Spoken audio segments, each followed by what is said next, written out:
بسم اللہ الرحمن الرحیم۔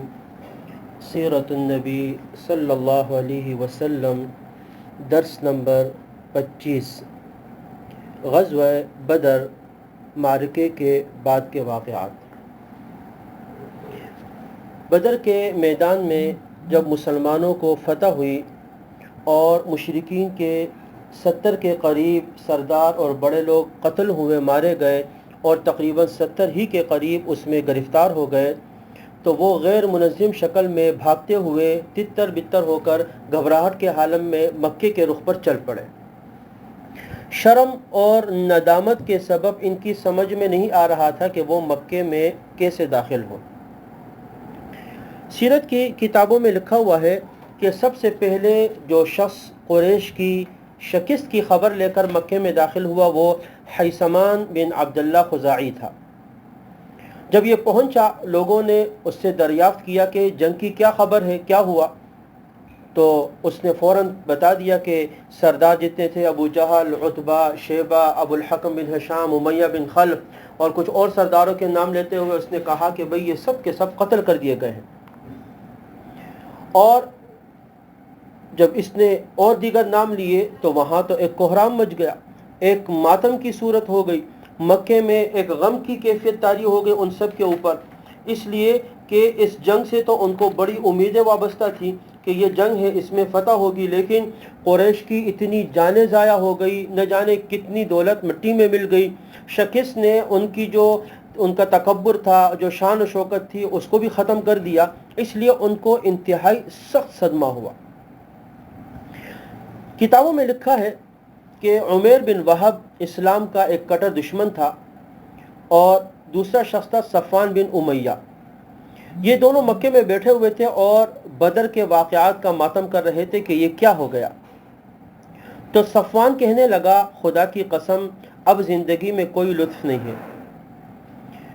عمیر نے کہا، سچ کہتے ہو، میں تو قرض میں دبا ہوا ہوں اور میرے بچوں کا مجھے خیال ہے، اگر یہ دونوں چیزیں نہ ہوتی تو میں مدینے جا کے محمد کی جان لے لیتا، اور میرا بیٹا بھی ویسی وہاں پر قید ہے، بدر میں قید ہو گیا۔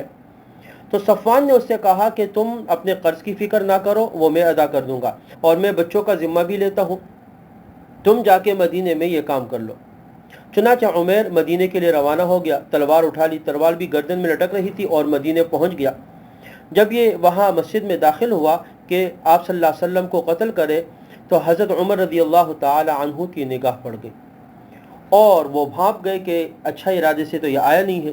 اس کا گلا دباتے ہوئے رسول اللہ صلی اللہ علیہ وسلم کی خدمت میں لے کر آئے۔ نبی اکرم صلی اللہ علیہ وسلم نے عمر سے پوچھا، عمر کیا ارادہ ہے، کیسے آئے ہو؟ تو عمر نے کہا کہ میرا بیٹا قیدی ہے، اس کو چھڑانے آیا ہوں۔ حضور نے فرمایا، یہ تلوار؟ کہا، تل برا ہو ان تلواروں کا، یہ بدر میں کون سے کام آ گئی جو ابھی کچھ کر لے گی؟ یہ تو میرے ذہن میں نہیں رہا، گردن میں لٹکی ہوئی تھی، رہ گئی تھی، ساتھ لے کر آ گیا۔ حضور نے فرمایا، عمر سچ بتاؤ کیوں آئے ہو؟ تو کہا، سچ یہ ہے کہ میں اپنے بیٹے کے لیے آیا ہوں، اس کو چھڑانے کے لیے۔ تب رسول اللہ صلی اللہ علیہ وسلم نے فرمایا، اے عمر، مکے میں صفوان کے ساتھ تمہاری کیا باتیں ہوئی تھی، یاد ہے نا؟ تم نے میرے قتل کا وعدہ کیا تھا اس شرط کے اوپر کہ وہ تمہارا قرض ادا کرے گا اور تمہارے بچوں کا ذمہ اس نے لیا ہے۔ وہ تو حیران رہ گیا۔ عمر بولا کہ یہ بات تو میرے اور صفوان کے علاوہ کوئی نہیں جانتا۔ جب رسول اللہ صلی اللہ علیہ وسلم کی زبان مبارک سے اس نے یہ کلمات سنے تو فوراً کہا، میں گواہی دیتا ہوں کہ آپ اللہ کے رسول ہیں، آپ کے سچے ہونے میں کوئی شبہ نہیں ہے، اور ایمان لے کر آ گیا۔ مکے میں تو اس انداز سے ایک بہت ہی صدمے کے ساتھ شکست کی خبر وہاں پر پہنچی اور بہت زیادہ ایک وہاں ماتم ہو گیا، غم کا ماحول ہو گیا۔ اور وہ عجیب بات تو یہ ہے کہ اس شکست کی خبر کے اوپر وہ اتنے اس کا اثر لیا ہوا تھا کہ انہوں نے مقتولین پر نوحہ کرنے کی ممانعت کر دی۔ مکے میں حکم کر دیا کہ کوئی غم نہیں بنائے گا اور کوئی نوحہ نہیں کرے گا، کہیں مسلمانوں کو علم ہو جائے تو وہ اس پر خوش نہ ہو، ان کو موقع نہ ملے، لہٰذا کوئی نوحہ نہیں کرے گا۔ دوسری طرف مدینہ منورہ میں جب مسلمانوں کو فتح ہو گئی تو رسول اللہ صلی اللہ علیہ وسلم نے ابھی بدر ہی میں تھے، اہل مدینہ کو خوشخبری دینے کے لیے 2 صحابہ کو روانہ فرمایا۔ ایک حضرت عبداللہ بن رواحہ رضی اللہ تعالی عنہ، اور انہیں بالائی مدینہ کا جو علاقہ تھا اس طرف بھیجا کہ آپ وہاں جا کے ان کو خبر دے دیں، اور جو نشی زیرین علاقہ تھا وہاں کی طرف حضرت زید بن حارثہ رضی اللہ تعالیٰ عنہ کو بھیجا کہ آپ وہاں جا کے ان کو فتح کی خبر دے دیں۔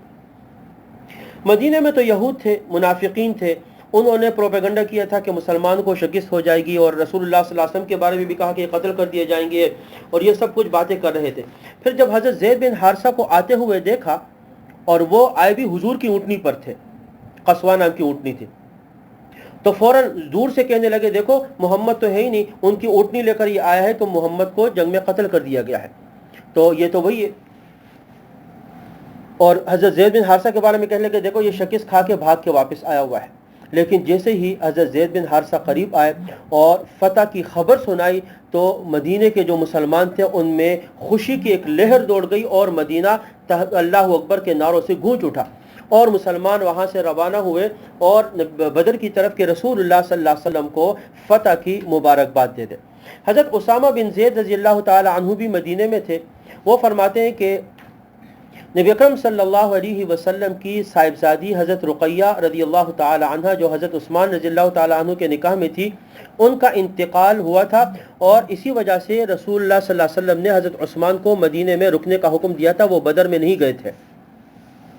تو فرماتے ہیں کہ حضرت زید بن حارثہ آئے، جب یہ خبر ہمیں پہنچی تو ہم حضرت رقیہ کی تدفین سے فارغ ہوئے تھے اور قبر کی مٹی برابر کر چکے تھے کہ اتنے میں خبر آئی کہ مسلمانوں کو فتح ہو گئی ہے اور مسلمان واپس فتح کے ساتھ لوٹ رہے ہیں۔ نبی اکرم صلی اللہ علیہ وسلم نے ان دو صحابہ کو پہلے بھیجا، اور اس کے بعد آپ صلی اللہ علیہ وسلم کی عادت مبارکہ یہ تھی کہ جب کسی قوم پر غلبہ پا لیتے، کامیاب فتح پا لیتے، تو آپ 3 دن 3 رات وہاں اس علاقے میں قیام کیا کرتے تھے۔ اسی عادت کے مطابق رسول اللہ صلی اللہ علیہ وسلم نے 3 روز قیام کیا، اور اس کے بعد آپ نے سواری پر زین کسنے کا حکم دیا۔ صحابہ کرام آپ کے ساتھ روانہ ہوئے۔